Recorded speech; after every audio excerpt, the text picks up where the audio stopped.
Hello બાળકો, આજે આપણે શીખશું સિમ્પલ ફ્યુચર ટેન્સ.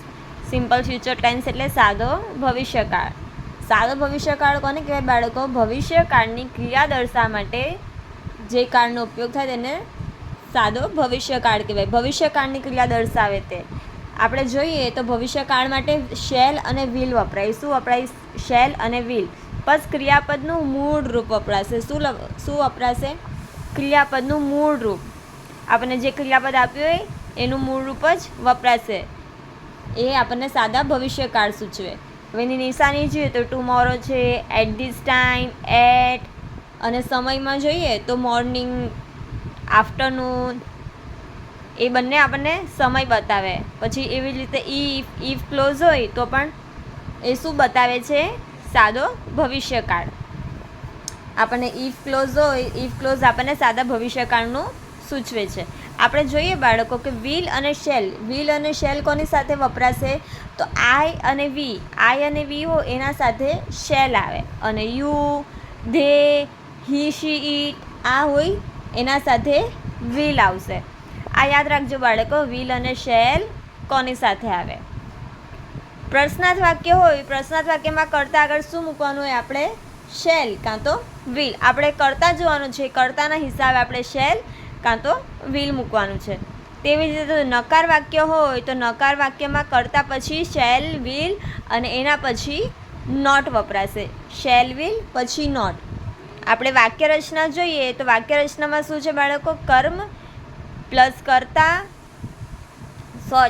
વાક્ય રચનાનો ક્રમ છે કરતા પ્લસ શેલ, વિલ પ્લસ ક્રિયાપદનું મૂળ રૂપ. આપણે પહેલાં કરતા લખશું, પછી શેલ અને વિલ બંનેમાંથી જે આવે એ લખશું, પછી ક્રિયાપદનું મૂળ રૂપ આપશે.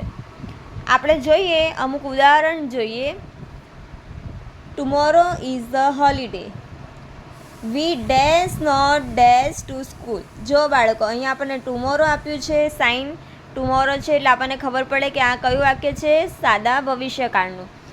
Tomorrow is the holiday. We dash not dash to school. We, હવે અહીંયા જોવાનું છે વી છે તો વી સાથે શું આવે?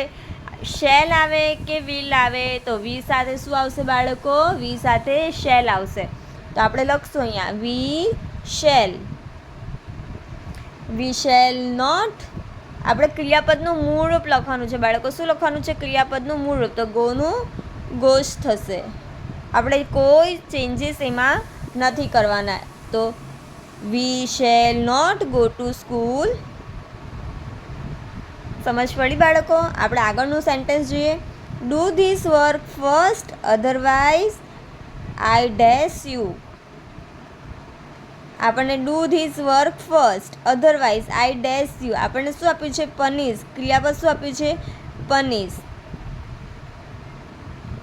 અહીંયા આપણે શું મૂકવાનું છે? આઈ સાથે શું બાળકો આવશે? શેલ. આઈ સાથે shall. I shall punish. I shall punish you. આપણે મેઇન યાદ રાખવાનું છે શેલ આવશે કે વિલ આવશે એ બાળકો આપણને ખબર હોવી જોઈએ અને આપણને ઓળખ નિશાની યાદ હોવી જોઈએ. Dash we dash for a picnic tomorrow. આપણે અહીંયા પ્રશ્નાર્થ વાક્ય છે તો શેલ કાં તો વિલ પહેલાં આવશે. તો હવે આપણે અહીંયા જોઈએ કે અહીંયા કરતા શું છે? વી છે. તો વી હોય તો શું આવે બાળકો? શેલ. અને હંમેશા કેપિટલ ફર્સ્ટ કેપિટલ આવે. તો શેલ વી, ગોનું શું થઈ જશે?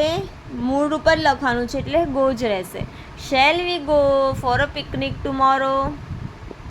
પડી સમજ? Unless it rains the farmer dash not dash good crops. આપણને અનલેસ આપ્યું છે. ઇટ રેન્સ ધ ફાર્મર છે. હવે જો બાળકો અહીંયા છે ફાર્મર, આ એક વચન છે. એક વચન હોય તો શું આવે? વિલ. ફાર્મર્સ હતા તો એ બહુવચન થઈ જાય તો આપણે શેલ લખત. અહીંયા આપણે બહુવચન નથી, અહીંયા એક વચન છે ફાર્મર એટલે વિલ આવે, અને ગેટનું મૂળ રૂપ ગેટ. યાદ રાખજો બાળકો, આપણે વિલ કે શેલ લખીને ક્રિયાપદનું મૂળ રૂપ જ લખવાનું છે. ક્રિયાપદના રૂપમાં કોઈ ફેરફાર કરવાનો નથી. હવે આપણને છે આપ્યું છે આઈ સાથે શેલ. આઈ શેલ કમનું come. I shall come to your house. આપણને શું આપ્યું છે અહીંયા ઓળખ નિશાની ઇફ યુ ઇન્વાઇટ મી. તો ઇફ એટલે સાદો ભવિષ્યકાળ. તો આપણને ખબર હોવી જોઈએ કે આઈ સાથે શેલ આવે અને ક્રિયાપદનું અહીંયા મૂળરૂપ જ લખાશે. સમજ પડી બાળકો? ફરીથી એકવાર જોઈ લઈએ. બધા જ આ બધી જે નિશાની છે, બધા જે પોઈન્ટ છે, હું બધું પોઈન્ટ્સમાં આપું છું જેથી કરીને તમને વાંચવામાં સરળતા રહે.